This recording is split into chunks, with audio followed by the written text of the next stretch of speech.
Hello दोस्तों, आज के इस वीडियो के दौरान हम बात करने वाले हैं वारी एनर्जीज लिमिटेड के बारे में। सो गाइस, वारी एनर्जी में अगर देखा जाए तो लास्ट सेशन पर आपको एक अच्छी खासी गिरावट देखने को नजर आने वाली है। मार्केट को लेकर भी अगर देखा जाए तो मार्केट का भी क्रेश नॉर्मल देखने को मिला था, पर इसमें गिरावट अगर देखी जाए तो लगभग काफ़ी ज़्यादा देखने को मिली है। जहाँ पिछले 5 सेशन की अगर बात आती है तो 6.5% से अधिक की जो गिरावट है वो इसके अंदर आपको देखने को नज़र आएगी। 1 महीने में आपको 13% से की गिरावट मिलेगी, जबकि 6 महीने में 8% से अधिक की। तो 1 ईयर में अगर देखा जाए तो नॉर्मल डेटा रहेगा। अब सवाल ये आता है कि कंपनी के लास्ट टाइम क्वार्टर 4 के नंबर में भी काफ़ी बढ़िया प्रॉफ़िट देखने को नज़र आया था। सालाना बेसिस पर काफ़ी मज़बूत कंपनी के रेवेन्यू में जंप नज़र आई, प्रॉफ़िट में जंप नज़र आई। उसके बावजूद आखिर गिरावट क्यों चल रही है? अभी एक्सपर्ट की जो राय है वो आखिर कैसे देखने को मिल रही है इस कंपनी को लेकर, वो चीज़ें भी फाइंड आउट करने वाले हैं। और कल का सेशन काफ़ी इम्पोर्टेंट क्यों है वो चीज़ें भी कवर करने वाले हैं। और इन सब चीज़ों को डिस्कस करने से पहले बता दूं, बाय सेल के लिए कोई भी रिकमेंडेशन सजेशन नहीं रहेगी। जानकारी ओनली एजुकेशनल पर्पज के लिए रहेगी। सबसे पहले लास्ट क्लोजिंग की अगर बात की जाए तो 3032 के ऊपर क्लोजिंग हमें नजर आई थी। ओवरऑल मार्केट काफ़ी ज़्यादा उतार चढ़ाव के साथ नजर आया था। और कंपनी के लास्ट टाइम जैसा कि नंबर्स की अगर बात आती है तो 1126 करोड़ का जो प्रॉफिट हमें नजर आया था।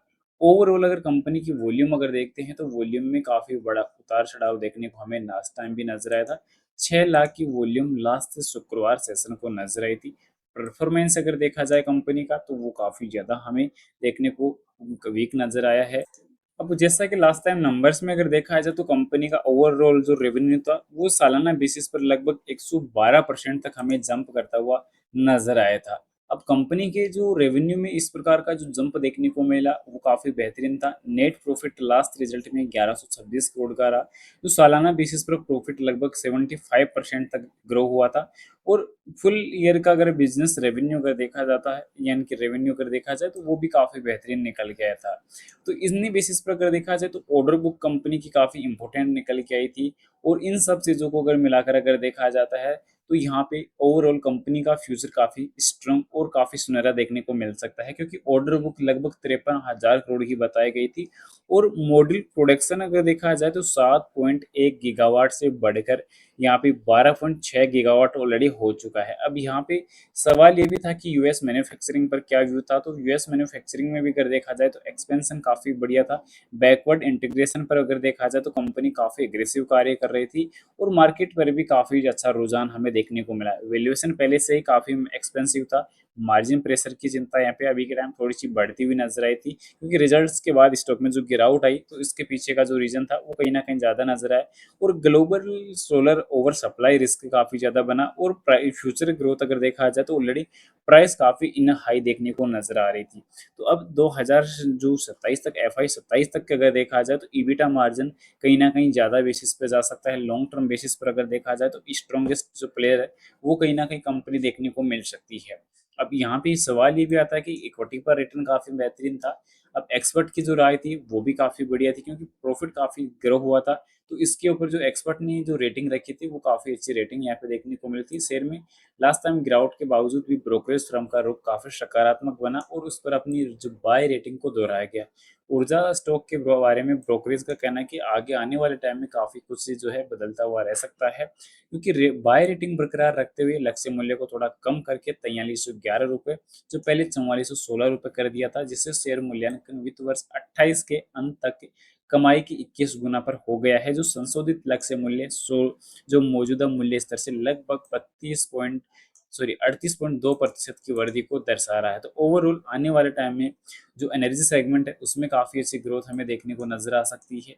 इसके अलावा कंपनी के कुछ वीक पॉइंट भी नजर आए थे हमें लास्ट टाइम कंपनी की, जिसमें अगर देखा जाए तो काफ़ी कुछ वीक पॉइंट में सबसे एक था कि प्रमोटर होल्डिंग जो थे वो लास्ट टाइम गिरते हुए नजर आए थे एसएसपी के इस नंबर के लिए। अब कल के लिए क्या पॉइंट ऑफ व्यू स्ट्रॉन्ग जाने वाला है, तो इसमें यहाँ पे देख सकते हैं जो रेड लाइन यहाँ पे एनालाइज हो रही है वो 50 दिन के मूविंग एवरेज को दर्शा रही है, जबकि ग्रीन लाइन यहाँ पे 200 दिन के मूविंग एवरेज को दर्शा रही है। अब 50 दिन का मूविंग एवरेज जब 200 दिन के मूविंग एवरेज को जब क्रॉस करके ऊपर जाएगा और 200 दिन का मूविंग एवरेज नीचे आएगा, तो वहाँ पे हमें एक अच्छा खासा जो गोल्डन क्रॉस ओवर है वो बनता हुआ नजर आने वाला है, जिससे मार्केट में एक अच्छी जो रैली है उसके चांसेस काफ़ी ज़्यादा बढ़ते हुए नज़र आने वाले हैं। साथ ही साथ अभी के टाइम गोल्डन क्रॉसओवर बन रहा है। दूसरा सेकेंडरी चीज़ जो देखने को मिल रहा है कि अभी खासकर मेन चीज़ निकल के जो आई है, इसमें ये निकल के आ रही है कि अभी के टाइम जो आरएसआई इंडिकेटर है वो ओवरसोल्ड जोन के करीब कारोबार कर रहा है, जिससे काफ़ी कुछ जो है मार्केट में एक अच्छा point of view positive way में रन कर सकता है, एक अच्छी ग्रोथ में जंप देखने को मिल सकती है।